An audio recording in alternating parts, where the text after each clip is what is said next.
কবিতা নারীর মর্যাদা, অপ্রত্যাবর্তনের আহ্বান।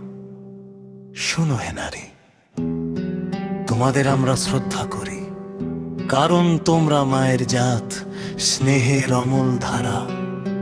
আরো শ্রদ্ধা করি কারণ তোমাদের মধ্যেই জাগ্রত সেই পবিত্রতার ইতিহাস। তুমি সেই খাদিজাতুল কুবরা, এর উত্তরাধিকার। তুমি সেই আয়েশা, এর জানের আলো। তুমি সেই ফাতিমা, এর মর্যাদার প্রতিচ্ছবি। তুমি সেই আসিয়া, এর ধৈর্যের নিদর্শন। তুমি সেই মারিয়া,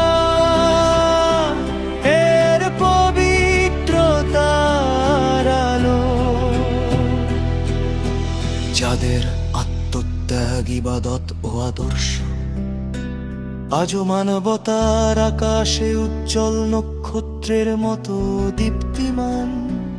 এই কারণেই আমরা নারীদের দেখি সুদৃষ্টিতে, সম্মানের আসনে রাখি হৃদয়ের গভীরে। কারণ তোমরা মায়ের জাত, বোনের জাত, পৃথিবীর শ্রেষ্ঠ বন্ধন। মায়া ও মমতায় গাথা আল্লাহর এক অনুপম দান।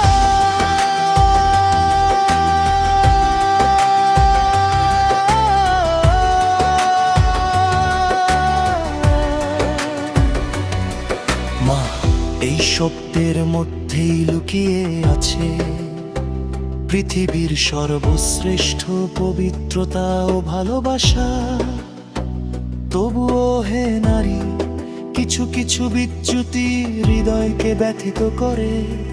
যখন শালীনতার আবরণ ভেঙে যায়, যখন আত্মমর্যাদা হারিয়ে ফেলে তার নিজস্ব দীপ্তি, তখন সমাজের ভারসাম্য নষ্ট হয়ে পড়ে নীরবে। মনে রেখো, শালীনতা কেবল পোশাকে নয়, এটি আচরণে, দৃষ্টিতে, কথায় ও চলনে।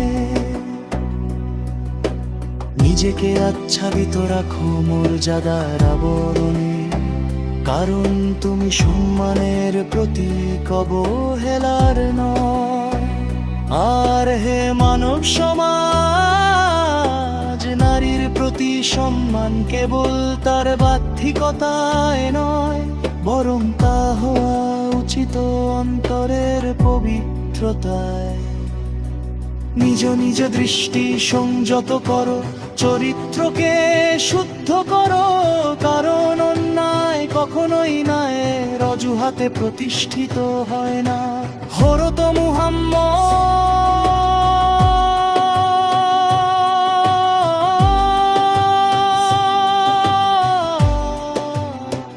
আমাদের শিখিয়েছেন লজ্জাশীলতা ঈমানের একটি শাখা, এবং উত্তম চরিত্রই মানুষের প্রকৃত সৌন্দর্য।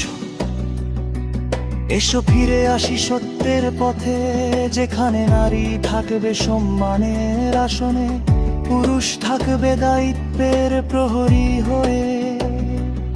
যেখানে ভালোবাসা হবে পবিত্র, আর সমাজ হবে ন্যায় ও মর্যাদার আলোয় আলোকিত।